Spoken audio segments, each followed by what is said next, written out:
प्रिय बच्चों नमस्कार। मैं इंजीनियर कुमार शुक्ला विद्यालय की सभागार से आज आपको अशोक वाजपेयी की रचना है आपके पाठ्यक्रम कक्षा 10 में युवा जंगल और भाषा एकमात्र अनंत, उसका अध्यापन करेंगे। युवा जंगल में किस प्रकार मानवीकरण अलंकार है। यहाँ एक पेड़ है अर्थात मनुष्य है, जिस तरह से वो अपने जीवन में किस प्रकार से उतार चढ़ाव से गुजरता है। एक युवा जंगल अर्थात जंगल के वृक्ष से मनुष्य की तुलना करते हुए कविता में संबोधित की गई है। भाषा एकमात्र अनंत जो है उसमें उन्होंने बताया है कि शब्द गुंजायमान है और सभी जानते हैं, वैज्ञानिक तथ्य है, वैज्ञानिक प्रामाणिकता है इसकी। भाषा हमारे आकाशमंडल में घूमते हैं, भ्रमण करते रहते हैं, गुंजायमान है वो ध्वनि, और बाद में हम उसी का अनुसरण करते हैं जो हम बोलते हैं। वैसे भी हम सीधे कह सकते हैं कि जो भाषा आज हम कह के या बता के चले जा रहे हैं, मेरे जाने के बाद कोई और पढ़े, लेकिन आज मेरे अंदर जो गुण है ऐसा ज़रूरी नहीं कि वो मेरे आने वाली पीढ़ी में हस्तांतरित हो जाए या मेरे पूर्वजों के जो गुण थे वो मुझ में हस्तांतरित हो गए हों, ऐसी बात नहीं है। कहने का तात्पर्य है कि जो पहले जैसा था उसके कार्य, उसका व्यवहार उसकी आने वाली पीढ़ी में हस्तांतरित हुए हैं नहीं हुए हैं, इन सब बातों को हमें देखना है। लेकिन हम 1 साल 2 साल 100 साल तक किसी भी बातों को याद रख सकते हैं, लेकिन जो हमारी भाषाएं हैं वो अनंत हैं और अनंत रहेंगी। कबीरदास जी थे, सूरदास जी थे, तुलसीदास जी थे, मीराबाई थी, वो इस संसार में नहीं है, लेकिन जो उनकी ध्वनियाँ थी, उनके शब्द थे, उनकी रचनाएं थी, वो आज भी जीवित हैं, जीवंत हैं और उसी का हम लोग अध्ययन करते हैं। तो आइए हम लोग भाषा एकमात्र अनंत और युवा जंगल का अध्ययन करते हैं।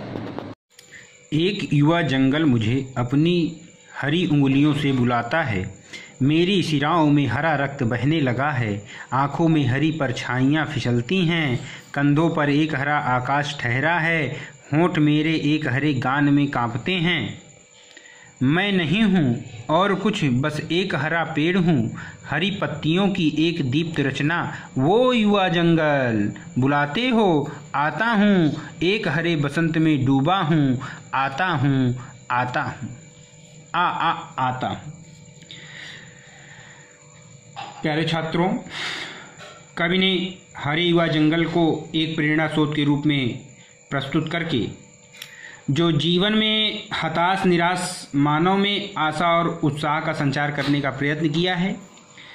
और इससे यह पता चलता है कि जंगल प्रकृति है और जब युवा के मानव के रूप में परिरक्षित कर रहे हैं तो मानवीकरण अलंकार हो जाता है। कवि कहता है कि एक नया उगा हरा युवा जंगल उत्साह में झूमता है,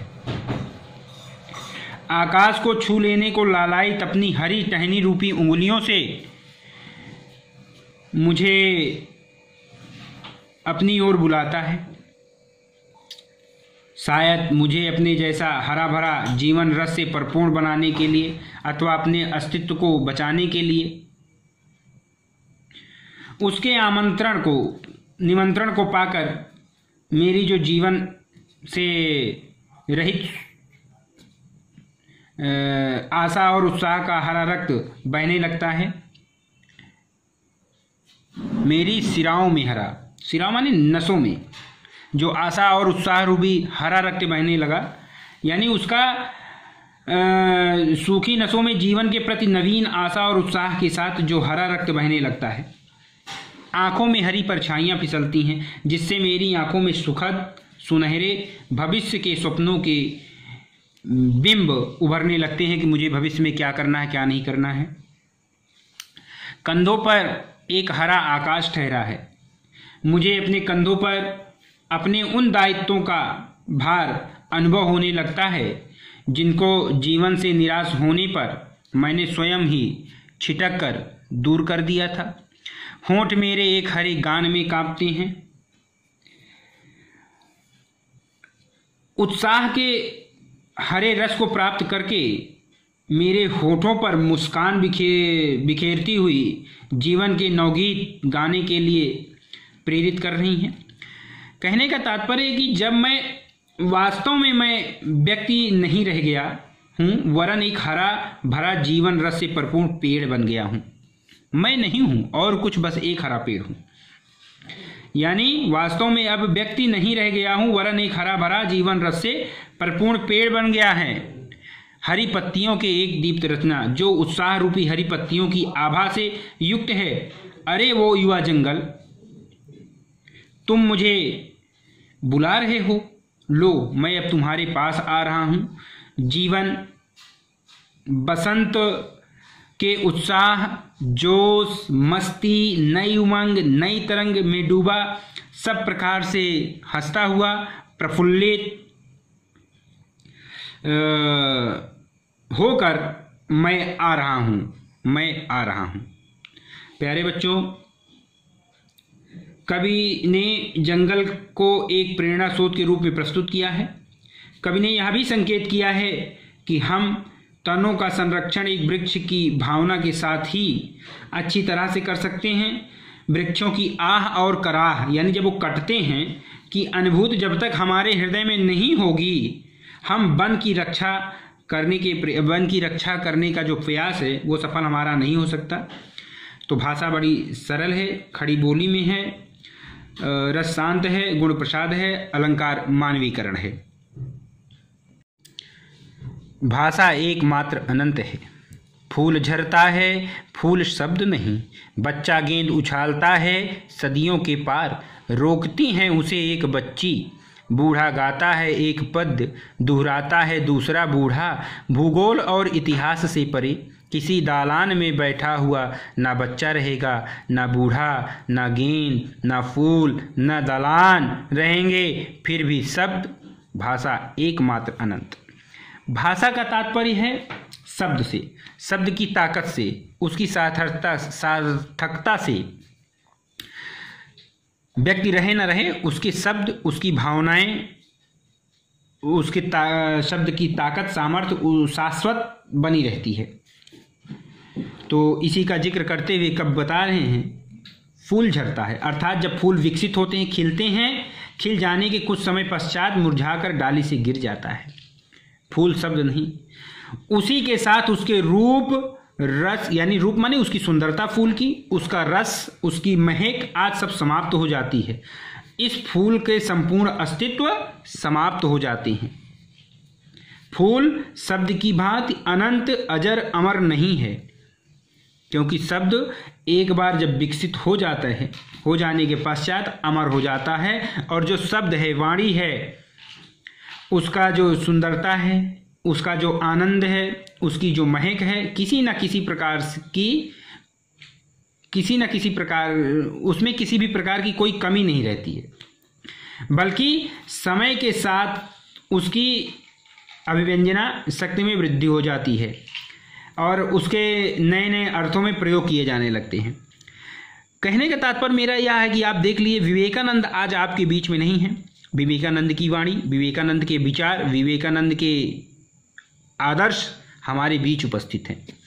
हमारे बीच में आप ने सूर को पढ़ा, तुलसी को पढ़ा, कबीरदास को पढ़ा, रहीमदास को पढ़ा, मीराबाई को पढ़ा। क्या कोई जीवित है? लेकिन उनकी जो रचनाएं हैं आज भी जीवित हैं और हमें सदैव प्रेरित करती रहेंगी। बच्चा गेंद उछालता है, सदियों के पार रोकती है उसे एक बच्ची। कुछ समय के पश्चात यदि आज कोई बच्चा गेंद उछालता है तो वह उसकी क्रिया अधिकतम 1-2 शताब्दी तक, 1-2 शताब्दी माने सदियों, माने 100 वर्षों के समूह को शताब्दी कहते हैं, तो सदियों के पार अस्तित्व में रह सकती हैं।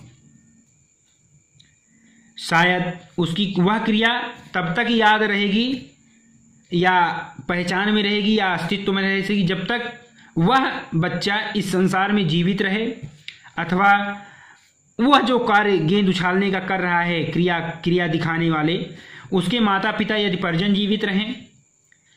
अधिक से अधिक यह हो सकता है कि गेंद उछालने वाला वह बच्चा अपनी उस आदत को, अपनी उस स्मृति को अपने आने वाली पीढ़ी में हस्तांतरित कर दे, यानी अपनी वो बात बच्चे को बता दे। तो उस पीढ़ी का व्यक्ति और अपने आने वाली पीढ़ी की किसी बच्ची को वह बात बता दे कि किस प्रकार एक बालक ने गेंद उछालने की क्रिया को 1-2 शताब्दी के बाद तक किसी बच्ची अर्थात व्यक्ति के द्वारा देखा, समझा अथवा जान सकता है। वह क्रिया सदैव के लिए लोगों द्वारा न व्यवहार में लाई जाएगी और न ही समझी जाएगी, न ही जानी जाएगी। अब जैसे एक मैं उदाहरण बता रहा हूं, आपने कपिल देव को देखा, अभी देख रहे हैं।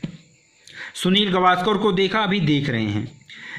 कभी कोई सोच रहा था कि सुनील गावस्कर जैसा कोई बल्लेबाज नहीं होगा तो सचिन तेंदुलकर आ गए, कपिल देव जैसा ऑलराउंडर नहीं होगा तो इरफान पठान आ गए, इनके जैसा नहीं होगा तो हार्दिक पांड्या आ गए, सचिन तेंदुलकर जैसा नहीं होगा तो विराट कोहली आ गए।